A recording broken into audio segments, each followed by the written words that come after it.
All those angels running, picking up the pieces, putting back together hearts broke long ago.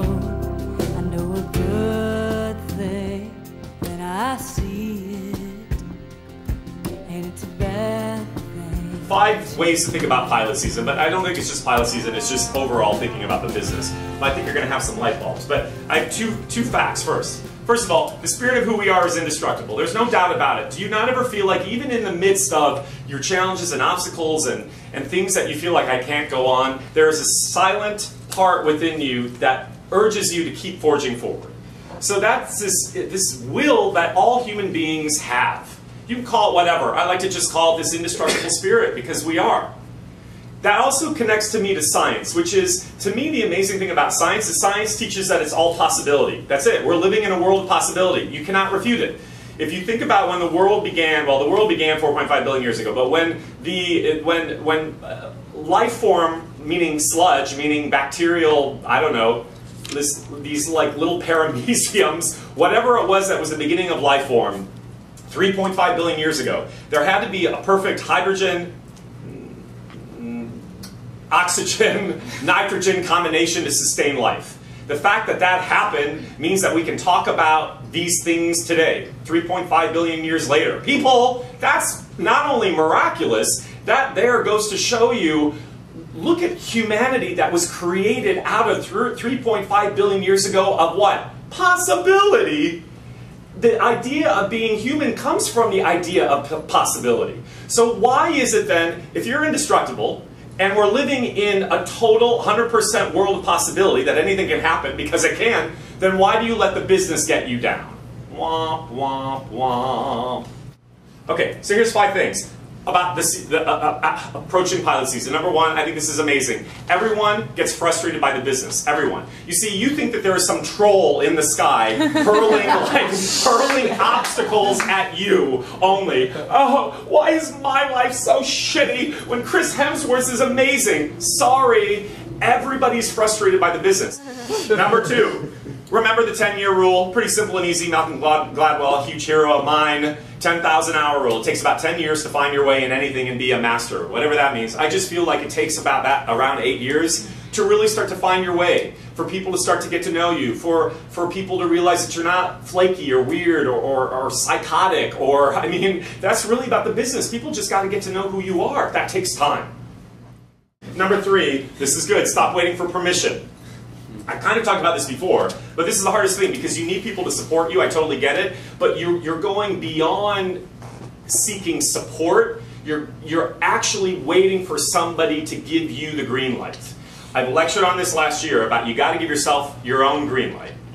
But I think it's true. You got to just decide. You decide, I want to get healthy. You decide, I'm going to lose 5 pounds. You decide, I'm going to get an agent. You decide, I'm booking a job this year. You decide, I'm booking a commercial. You just have to decide. Number 4, stop hesitating.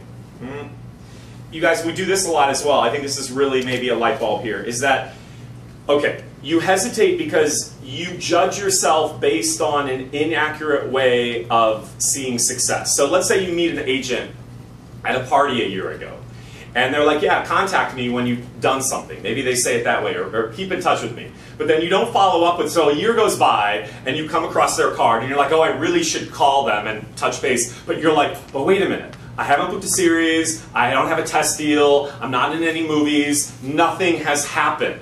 You guys, okay, everybody in the business understands what it means to be in the business. Everybody, agents, managers, producers, casting directors, actors, everybody.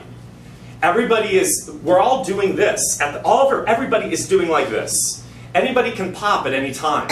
You have to stop taking yourself out of the mix because your judgment of self is out here. You feel like you're not measuring up. Call the person anyway. You see, you're embarrassed because you feel like, well, I haven't booked that thing, which then makes me of value to go back and connect with that person.